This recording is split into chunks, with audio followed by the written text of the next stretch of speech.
Well, today we have with us not only a star, in my opinion, but a warrior. If I could assemble a biblical image of Deborah in the Bible, the great warrior woman of God, I would think of Star Parker, who we have with us today. And Star is on the front lines of doing everything she can to change the cultural direction of where America is at and where it should go. And we need this more and more in our country today. And so it is an honor to have with us Star Parker. And just so our audience knows a little bit about you, you are the founder and president of CURE. The acronym stands for? The Center for Urban Renewal and Education. And you have had quite a bit of success with this, because if I remember right, you made some impressions even upon President Trump and his administration, and beyond that. Can you explain a little bit about that? Well, that's starting from a year ago, and then I'll go backwards with you. And thank you for having me with you, because this is exciting. And especially now you said, you're like Deborah. Good, because that's what people say. You're aggressive. I'm like, I like Deborah was aggressive. Then when they say, oh, they have all these things they want to say, I always pick Bible characters to say, well, that's their personality too, so I appreciate that.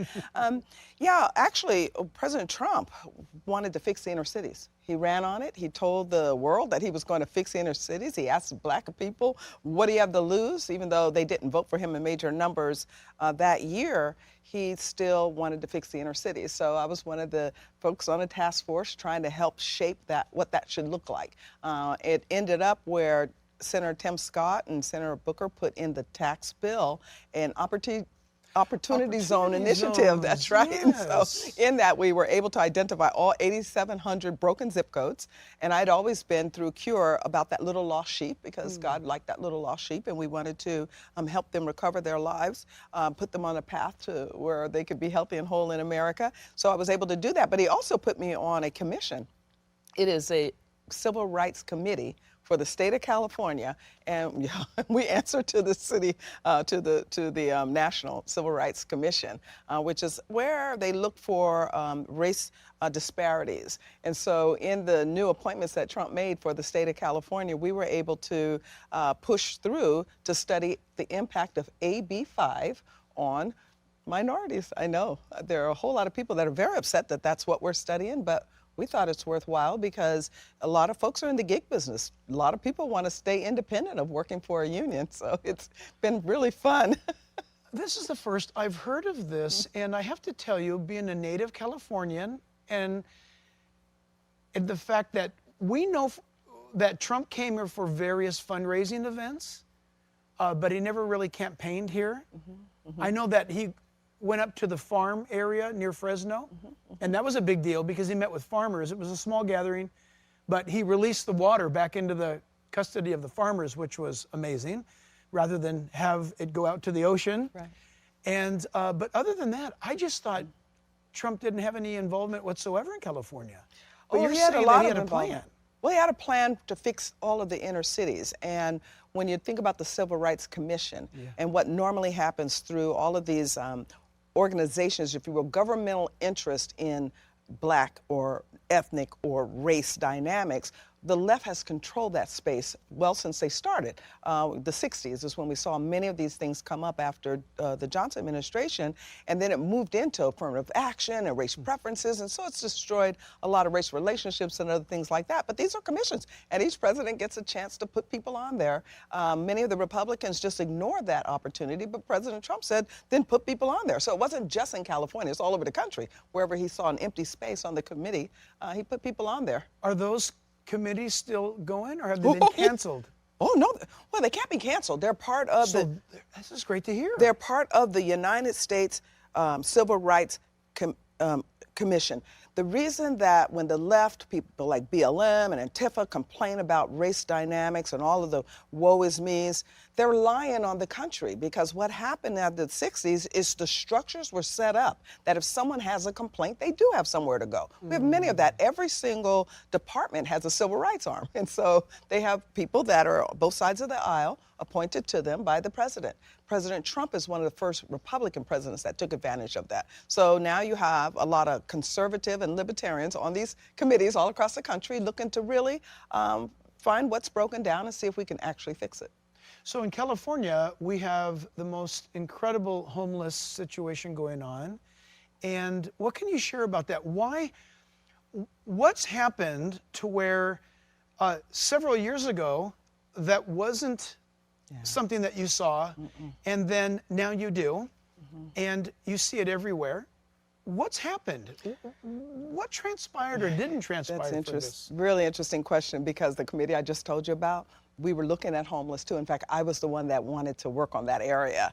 And then when it came down to the vote, everybody else that was more center right was going toward AB 5. So I threw my vote there and we won by 1 vote to study that. But homelessness is my passion area for a variety of reasons. Not just my brother has lived on the street for 25 years, but you know my background, because when I came into your church and talked about, you know, what God delivered me from and to, the criminal activity, the drug activity, the sexual activity, well, he's such a fulfilling God. Like, he knows to go get that little lost sheep, and he knows where we are. And so he does that with the homeless as well. But the challenge and what changed was that the right looks at homelessness mostly through a Christian lens, that person is a unique individual and has something that they can contribute to society. They just got lost. So let's go find out what it is. There might be drugs, there might be alcohol, it might be economic. It could be that they're mental problems, or it could be just they're disabled.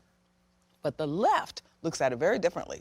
They like them in that capacity. They think that there's nothing wrong except that the Bible thumpers keep saying there's something wrong. So they just want them comfortable in that state. So when Barack Obama won the presidency back in 2008, he changed the rules. He moved, what used to happen was homelessness was in HHS, Health and Human Services, because Health and Human Services, the department, and then they spread their wings everywhere, handles human tragedies, human issues.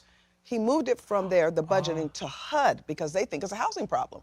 So they'd rather go buy them tents. And so what happened, the impact across the country over the last 10 years is that the people that were serving the homeless, looking at all the areas where they're broken down and helping them fix their lives, all of a sudden their budgets dried up. So now they can go from 300 beds to 30 beds. In fact, one called the Red Door up in San Francisco area almost collapsed because of that one change. And so they've been working to get that thing changed back. But in the meantime, it just forced every homeless person out into the streets. And it's interesting, you asked about President Trump. He was fixing that too. He had hired a person out of Texas, and we had just finished all of the planning, and then COVID hit. Yeah. Remarkable. We had no plan. We had no idea that we'd be talking about Trump like this. That was not my plan. Well, but in a way, you have to say, as aggressive as it was, and in fact, my 5th book was called Necessary Noise.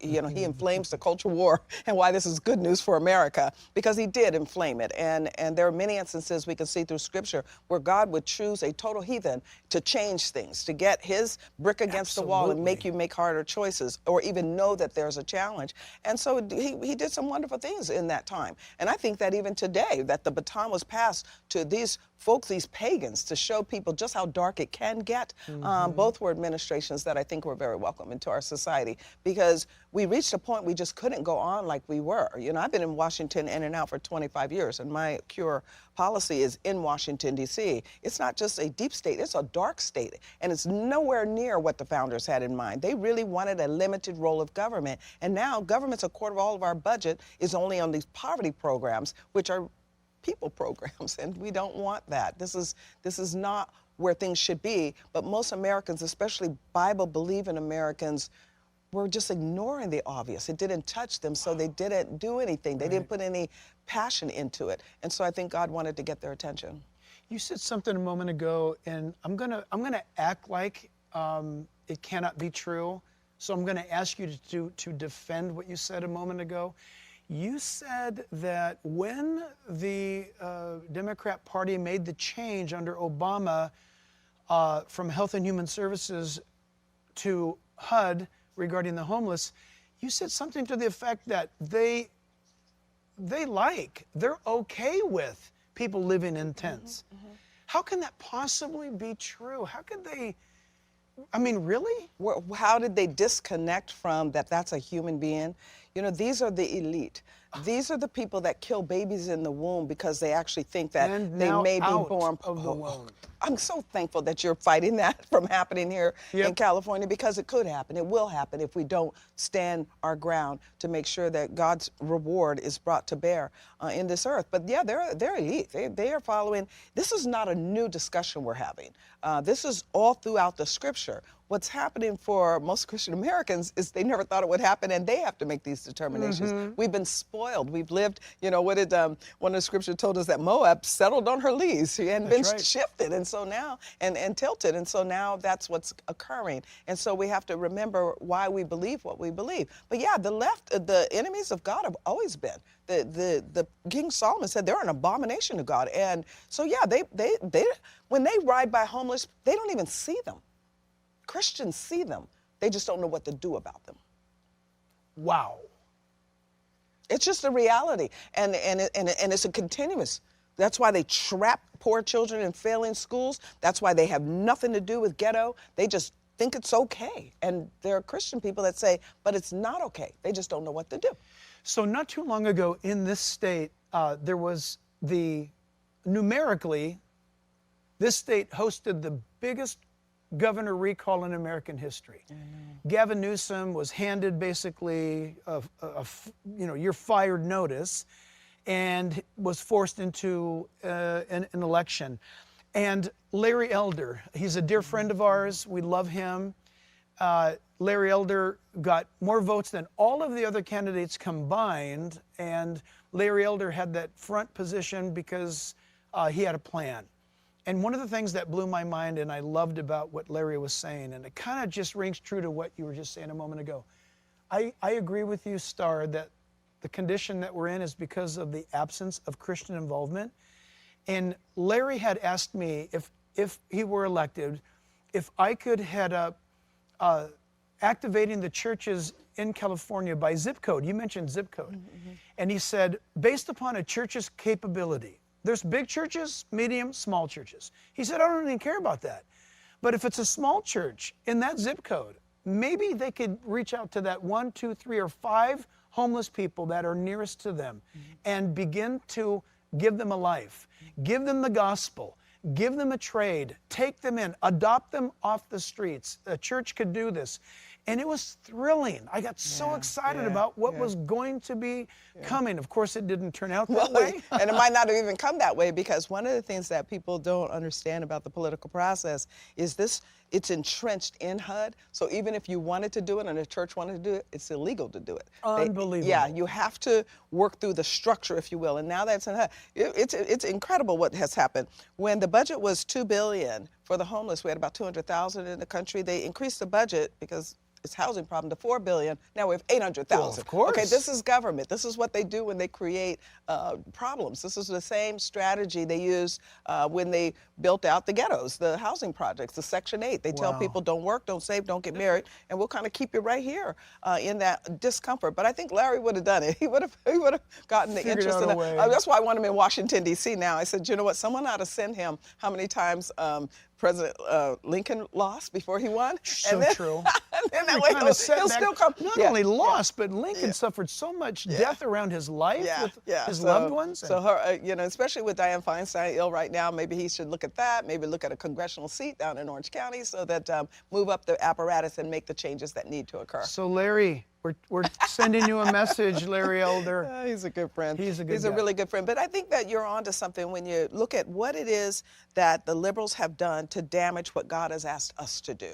We think about some of the social problems that we have, and the church responds to them, what the LGBTQ community is doing or attempted to do with our children. So there's a reaction to that. What they've done through abortion, then there's a reaction to that. But where we're now moving, and we should move in society, and that's why I do give Trump credit for having us focus on those broken zip codes, is we need to go and see what has happened to our poor.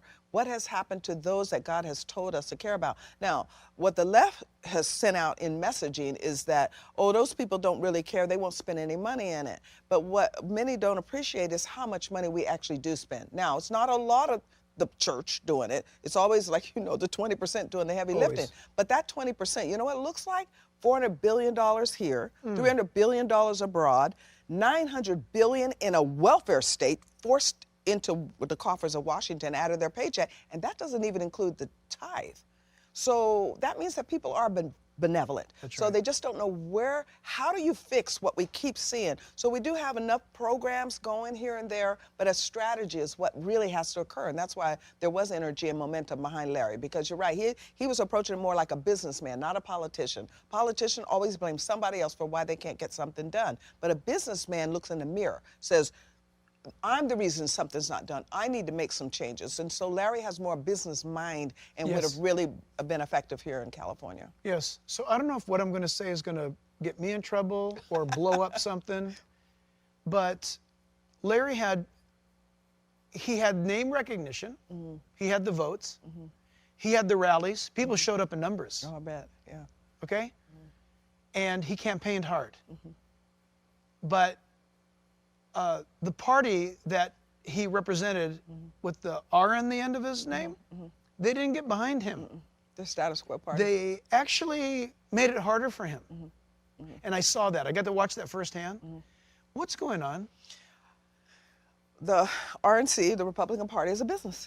And in that business, they have a board. We call them the 168ers. Every state gets two, every territory gets two, and then they have alternates, I think they call them. So, and those guys, it's just business for them. They're not thinking about making changes. It's a comfort zone. It's a political party. And the 168ers is where people that are being compelled to go do something, instead of running for office, maybe they should think about replacing one of the committeemen. Oh, yes, Because exactly. that's what happens. The orders come from top, and they come down, and so it's just a party. The only reason I ran for office years ago here in California is because that was the year Michael Steele had won the RNC chairmanship. And say what you will about him, and he has gone way left. But when he won, and he saw that there were districts where they just weren't even running people. Yes. And yet the country's turning blue. And he's like, wait a minute, you don't run people there? Well, they'll never win. How do you know that? Wow. So he told them when the 168ers went to their party in Hawaii, you run someone in every district. And so when the California LA party came back, they're like, well, if we have to run somebody, maybe we should get somebody that can at least, get some attention. And so they dragged me into that thing. We got a lot of attention though, and but you know how I looked at it? First of all, 5 months was not enough time to undo 50 years of social engineering. That's what happens when you leave communities where the weeds come in, the dirt gets hard, now there's cement on it. It's just gonna take time, but you have to spend the time. And so even with Larry, he is a national figure now. So now it's just time. And time could be on his side because people in California know something's going terribly wrong.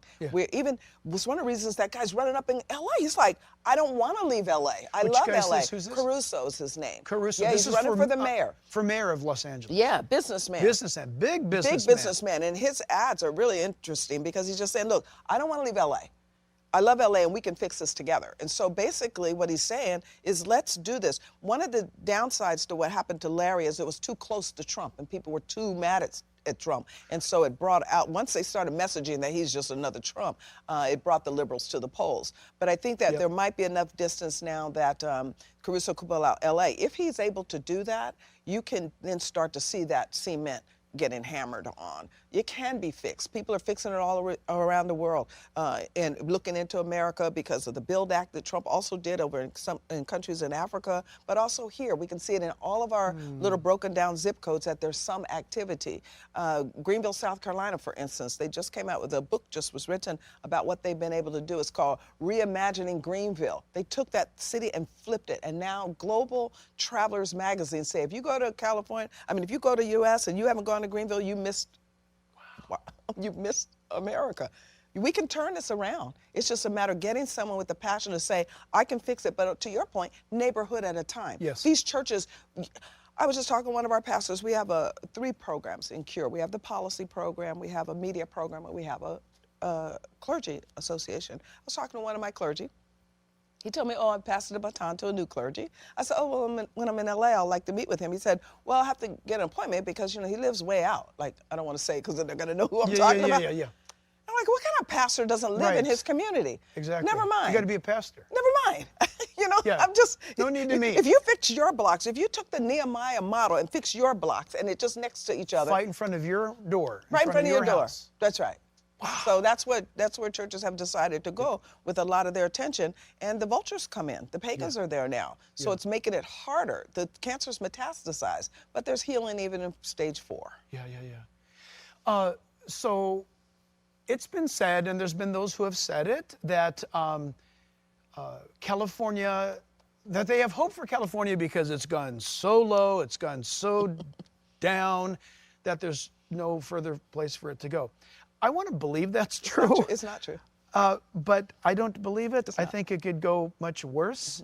What would you say needs to happen in California? Because you have great insights to what's going on, what's wrong, and what could be right.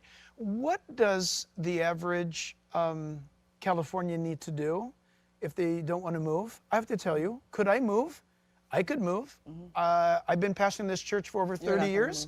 Yeah, well, hypothetically, right? I mean, I've pastored here for more than 30 years. I could go, but I don't want to go. No. And I'm not going to go. I'm not either. Yeah. I work in D.C., but I'm not leaving California. God called California. Most of our cities are named after saints. This is the place to be free. You know, every time I come and you see the ocean, it reminds me of that poet that said, when I just see that orange skew over the horizon, my sense of possibility returns. We know what that means as Californians. We've just let it get away from us, and we need to take it back. So it's a war. And I don't think that everybody's going to need to leave. And in particular, when it comes to property taxes, one of the initiatives by Republican here in our state keeps our property tax so low that if you can get a house, you can keep your house, even when you age in your house. No, this is just going to take some fight. And most of that fight is you and leading your congregation to say, no, it's not about the economic conditions for why we might leave and go somewhere that's just brutal, that doesn't have what we have in terms of freedom and beauty, but it's because of that freedom and beauty. God wants us to fight for his land, and we need to do it. And we're dark, but that's why the light has to shine here. I love what you just said. It's so encouraging, and maybe it's because I'm a native Californian that I say this, but very few people know what you just said, that most of our cities are named after religious figures and our saints. For example, Sacramento is referencing the sacredness, Sacramento. Oh, wow. Sacramento. This is the only state out of all the 50 states that have mission stations that Father Sarah established to preach the gospel. That's right. It's the only state in America that has the El Camino Real, the King's Highway, King Jesus. But what is good is always under attack. I mean, you can't say anything. Star Parker cannot say anything that is good without it being attacked. Same goes for me. But what do we expect? Here's the thing that I wish and hope and pray that Californians wake up to. That this state's worth fighting for. Well, people are going to criticize us if we take a stand. So what? It's worth fighting for. And technologies, right here. Computer, aviation, right here. Gold rush. It's here. It's an incredible, it's freedom, and we're losing that freedom, and we have to get our passion to want it back. You mentioned technology. You know, I've used many a time in my column during this abortion debate that we're having, Steve Jobs as an example of, would your life be better or worse without him? I mean, my goodness, he was a single mom. Here she is pregnant with this kid who dad, and he got adopted out. I mean, adoption is a beautiful option. God adopted us into his family. So I think that there are a lot of the techie guys that are actually waking up to the reality that freedom is much better than the totalitarianism that the left has in mind. Where it becomes complicated for them is that as abortion, there are some absolutes that if they buy into, they're going to be called religious zealots, and they don't want that part of it. But I think that there's room for religious zealots in California. If we can be whatever we want to be and do whatever we want to do, then I think that we can make Christianity in vogue again. I think it's wonderful, frankly. What's very cool is the fact that in fact, just last night I had a chance to speak to about 300 young people, and I'm very encouraged. A lot of people don't realize that even if they're not believers, those that are 35 and under are trending pro-life because of technology. They have apps now where you can put in, oh, I think I'm 8 weeks pregnant. there's all kinds of apps that show computer-generated design activity of what's going on the inside. Yeah. And this is changing people's minds. The younger generation's very pro-life. We just need to get them to vote. Well, now that's a different issue. People have to change their voting patterns, but the Republicans are too lazy to go out and say, here are the absolutes, and so you know it's almost become meaningless to many. But it's interesting that not only are they becoming more pro-life, we're starting to see them want to think about marriage again because they're coming from all this brokenness. You know, the baby boom generation tried it all and it's left wanting. So I think that we could see a shift, especially with that major young youth, you know, because they've experienced the hurt, the ugly. They're seeing that nothing is going right anywhere in our society, while liberals will just keep saying, well, let's just do it more. And they're like, no. And they actually care. They care about their neighbor, if you will. They're social. And so in that social state, they want to do something. So the job of the church is to be the organization set up to help them get that done. Exactly. We've always been, but now we got a lazy about us, and now God's waking us up to our first mission, our first love, to get back out there and help the least of these. Yep. So I think that's what politicians have to do. That's why I was so glad to see you helping Larry. That's what they have to do in Washington, D.C. And there's a realigning that is going on. And even though it's dark, where sin abounds, grace much more abounds. And so when we grab a hold of that and stop becoming the complaint machine, which is happening, and it's firming up inside of the party of the right, we can't allow that as Christian conservatives. Are you kidding? God is gracious. He's full of compassion. He's alive. So why in the world would we want to think that, woe is me, everything's over? It's not over whatsoever. Star, what would you say to the Christian community that says, oh, you know, wow, it makes a lot of sense, Star, what you're saying, but we're Christians, and this is the world, and this is not our home. Heaven's our home, and we really don't get involved in anything like that because it's dirty. It's the world. Right. But it's not the world. God created and wants us to create. We're here for a purpose. We're to fix what we see is broken in our immediate lives. It's not about dismissing it and saying, well, I'm going to turn it anyway. What about that lot of life that you have right here? Right. You didn't ask to be here. God put you here. That's why even on abortion debate, it's like not every woman can get pregnant. So the fact that you're pregnant, honor being a mom, even if it's 1 minute, and then you turn that child to someone else that will raise them. So no, I look at everything as an opportunity. And those people that want to escape, especially the ones that say, oh, well, you know, God's coming. Remember when the economy fell apart and everyone was losing their homes in Orange County? And oh, no, that meant the rapture was next day. I'm like, maybe you should read either some history, maybe you should travel around the world and see that. No, the fact that you lost your $500,000 house. Just go across the border here. What I do every time I get depressed, I take a trip to Italy, where they were doing the catacombs and going way down to where they were stripping skin. You know, I remind people and myself of how, remember when God called Nathaniel, he said, there's purity. He said, that guy's really good. Yeah. You know how he lost his life? They stripped his skin off. Took his skin off. So don't, really? You live in Orange County, California, you're depressed talking about some rapture. I just laugh at them. I don't even have a word to say to them. So true. Oh, I love it. Go adopt something. Go do something. Instead of watch TV, you know, these are the same ones that sit there and watch all that secular stuff. We wouldn't have an LGBTQ problem right now if Christian people weren't watching and laughing at all that stuff when they were trying to embed it into culture. So I think that to reverse it, go instead and help at a crisis pregnancy center, because they're going to get ready to be overwhelmed when we end abortion, when we overturn Roe v. Wade. Our centers are going to need everything. They're going to need time, talent, resource, everything they're going to need. Can you imagine what you just said if we could somehow get the challenge across that we're going to have like 30 days of Jesus do. Just Jesus do. That's a great. Let's do 30 days of Jesus do. What does that mean? Okay, no technology. Let's get up, let's get out. Right? And let's go after our culture. Let's do something. Let's clean up our streets. Let's go and volunteer somewhere. Let's take care of somebody's little child. Let's I like it. Yeah, call the city. In fact, the city. You might even like it. And you know who can really do it are the singles, because all they do is woe is me, they want to be married. But if you go out and you do the work of Anna and others in the scripture, then you'll be fulfilled. You'll find that you're looking for instead of sitting there watching TV. So why don't you do that? You're a pastor. You have a big following. Why don't we do a 30-day Jesus do? We should do it in June, because June is now the gay month. And we can be happy gay too. I don't even, you know what I've noticed? Let's do it in August. Nothing happens August. Well, But when go these ahead. cameras turn off, let's figure it out. Oh, we will. Jesus do. We're going to do a Jesus do month. Something. That's actually a really good idea. Yeah? Yeah, because just imagine. I mean, how many churches are there? And if everybody said, we can do that together, surely we are the church. And every Christian, I mean, a third of Americans still go to church, well, when their church is open. So that's 100 million that do that. So 100 million people in their various states on 1 month just doing something that they think the Lord would appreciate. That could actually work. Imagine if somebody like Star Parker could even craft an assignment where the Jesus do thing is pick one of these 5 things for your church or community.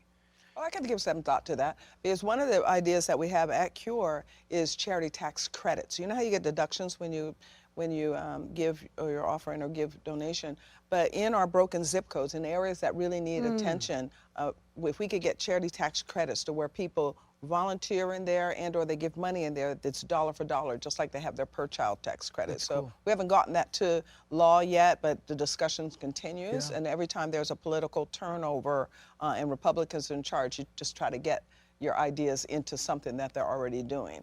So that's an idea that we have been trying to move forward. And, You know, it comes to mind that what we're talking about is what the early church did in colonial America. The early church was the epicenter of the community's activities. Government got in our way.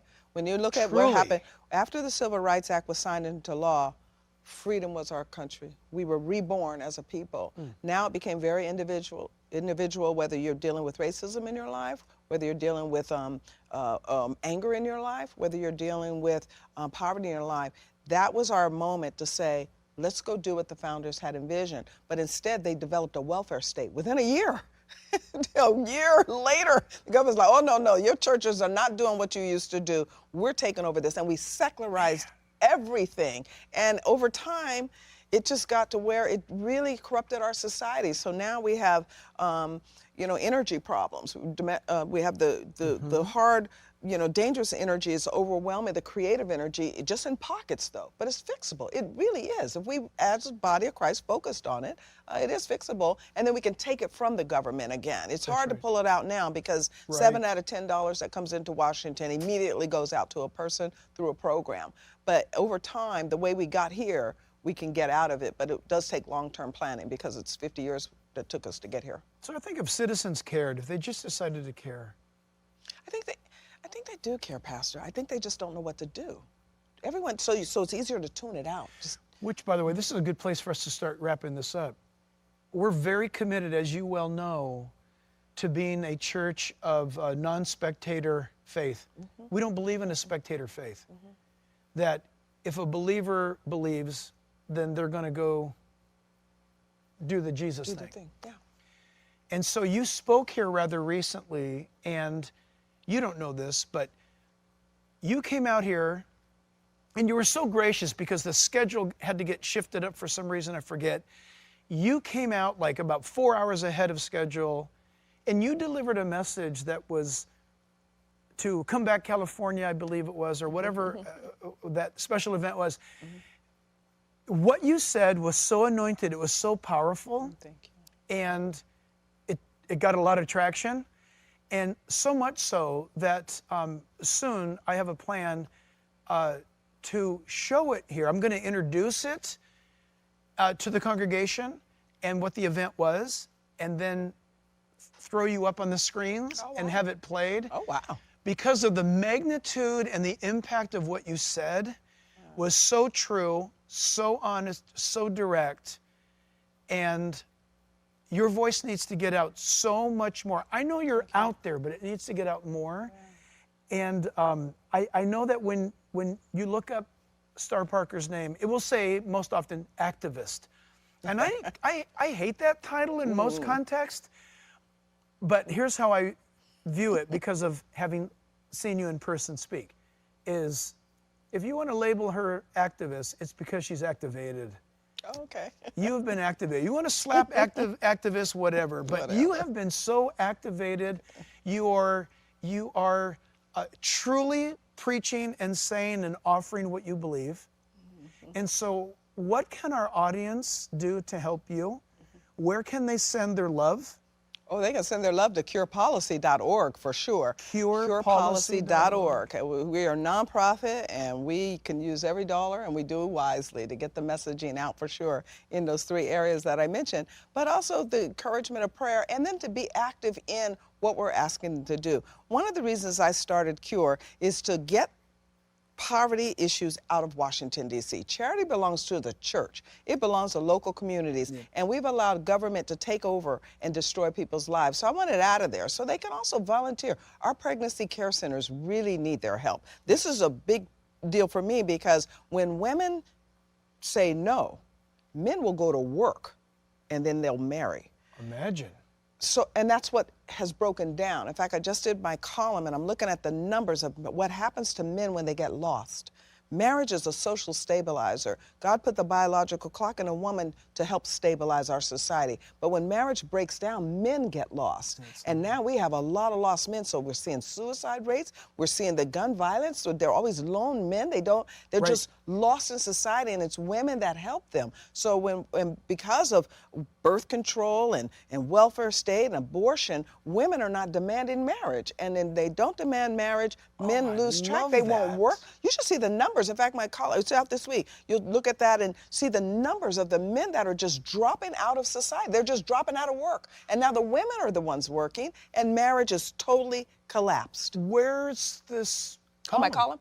Oh, it's at curepolicy.org too, but it's a nationally syndicated column. I don't know where it runs around here. It used to be in the Orange County Register, but then they sold and they did all kind of stuff. Yeah. But it's all across the country, and a lot of papers all across the country. Wow. And a lot of websites. I don't know where that thing is. I write it for creators, and then they get it out everywhere. So great. I know. I just found out I'm in Chattanooga every Sunday. The guy said, "Yeah, you're in my Chattanooga paper every Sunday, 250,000 people." I'm like, "Really? I never knew." Yeah, it is great because I knew I was in Nashville, and I know I'm in a lot of low places, but I had no idea I was in Chattanooga on a Sunday morning, so that's kind of cool.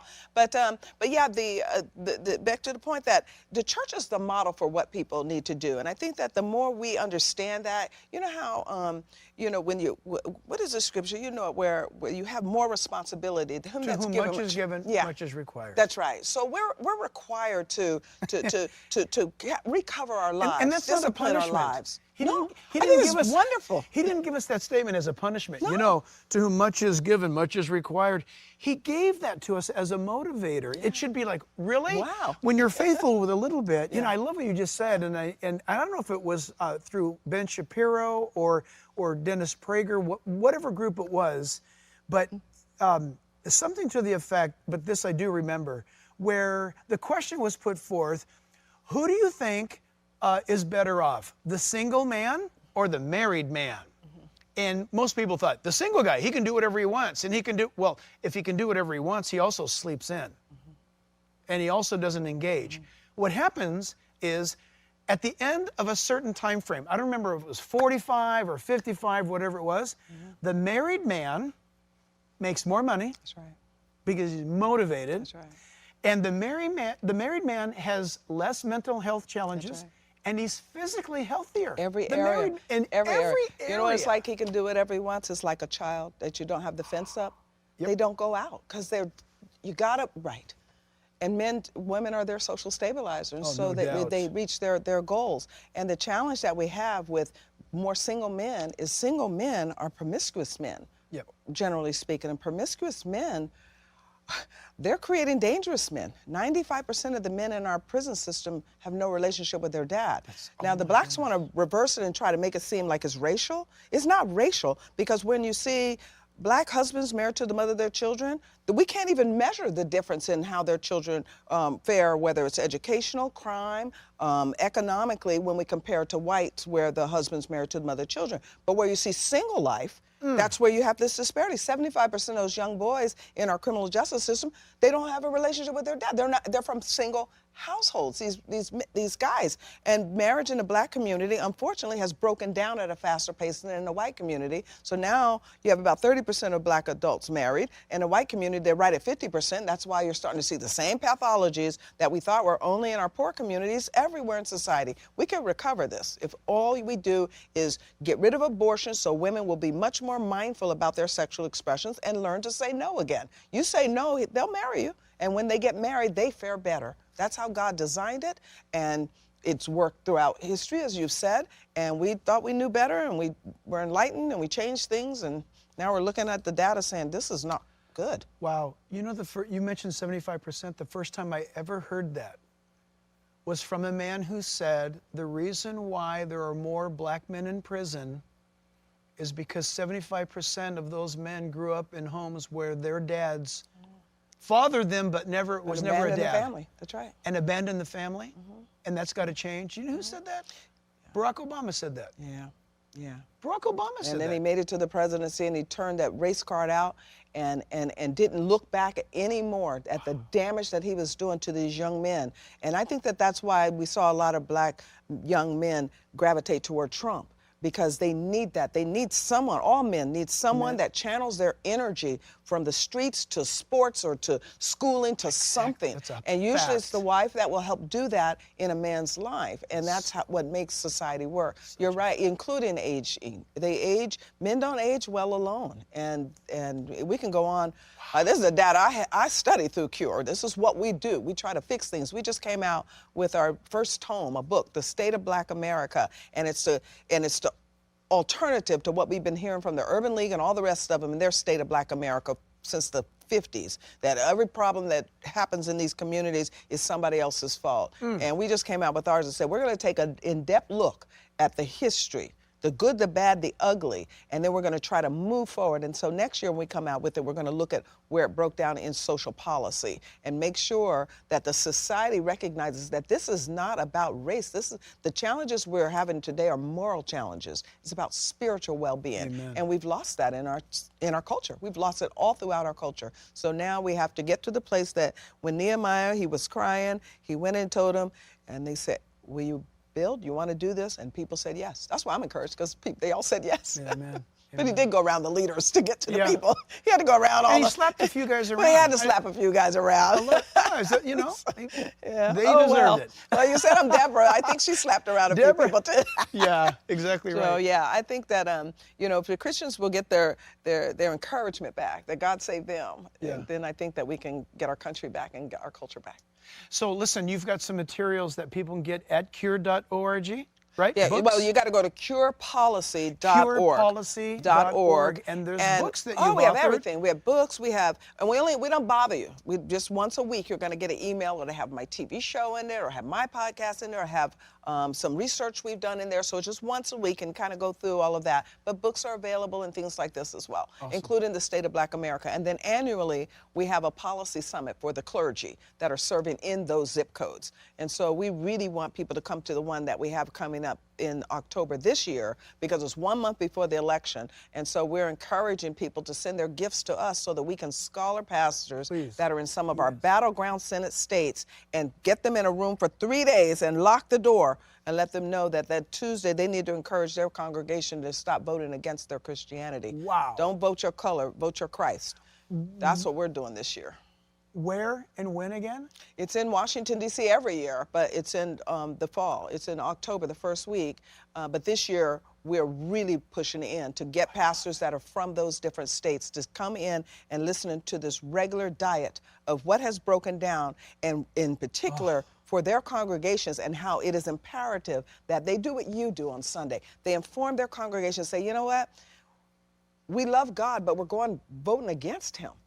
And we need to stop. Don't worry about whether it's a D or an R anymore. Just go and vote your values. Biblical worldview values. That's right. That's right. So that's in October for us. Amazing. So, well, you guys, Star Parker, so send your love to curepolicy.org, curepolicy.org.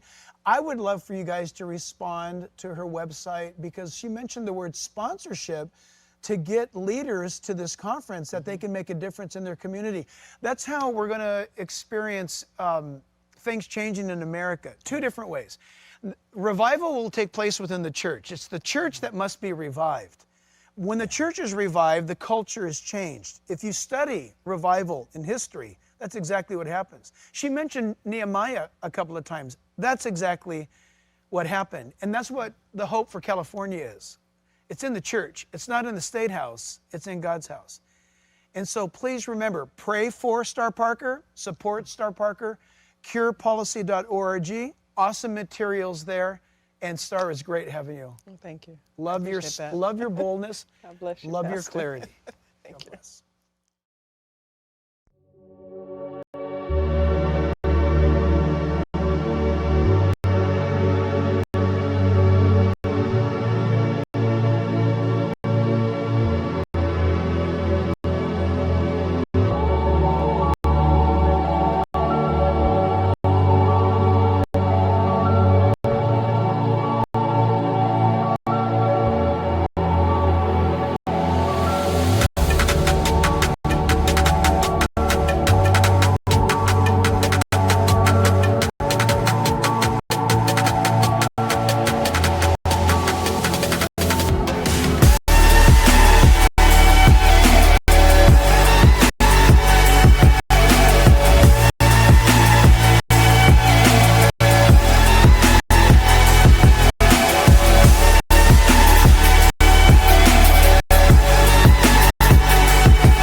Chẳng được quên khi cơn mưa đêm lại về.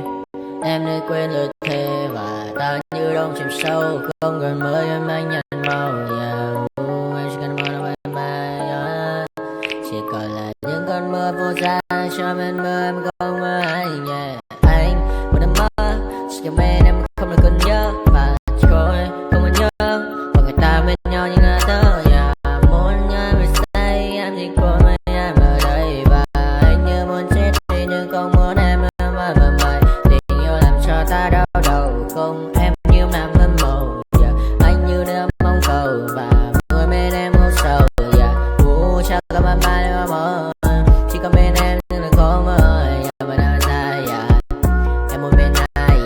Anh không mong gì hơn. Chỉ mong em sẽ ở đây ôm anh thật gần. Anh chỉ mong đôi ta được có nhau. Mà đêm em đâu anh mơ em. Một đêm bên anh có em. Ta sẽ trao nhau môi hôn thật sâu. Ôm anh. I know you told your friend you're not okay. And tell me what's wrong and why you never said you felt that way. And guess you're trying to stay strong and fake a smile until I look away. But I've known you too long, it hurts to watch your blue eyes fade to gray as you fade away. As you fade away. Yeah, I'm about to fade away. Cause every time I wake up I feel like it's Monday. Something's going wrong with all the chemicals up in my brain. All of a sudden I don't look at anything the same way. Gotta build up of my thoughts sitting in an ashtray. I'm sorry that I'm so inconvenient and okay. Just let me be me and I'll stay out of your way. I can see the way you look at me, I'm such a disgrace. I never really asked to be brought into this place. You wanna love me? Well then baby I have a taste. All the highs and the lows, no you'll never be the same. I don't really wanna hurt you but I can't control the pain. If you're sticking by my side maybe we could be okay. Okay, maybe you could be the change I need today. I promise that I've never felt this way. I really hope that you will choose to stay through all the pain. I know you told your friend you're not okay. And tell me what's wrong and why you never said you felt that way. And guess you're trying to stay strong and fake a smile until I look away. But I've known you too long, it hurts.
you.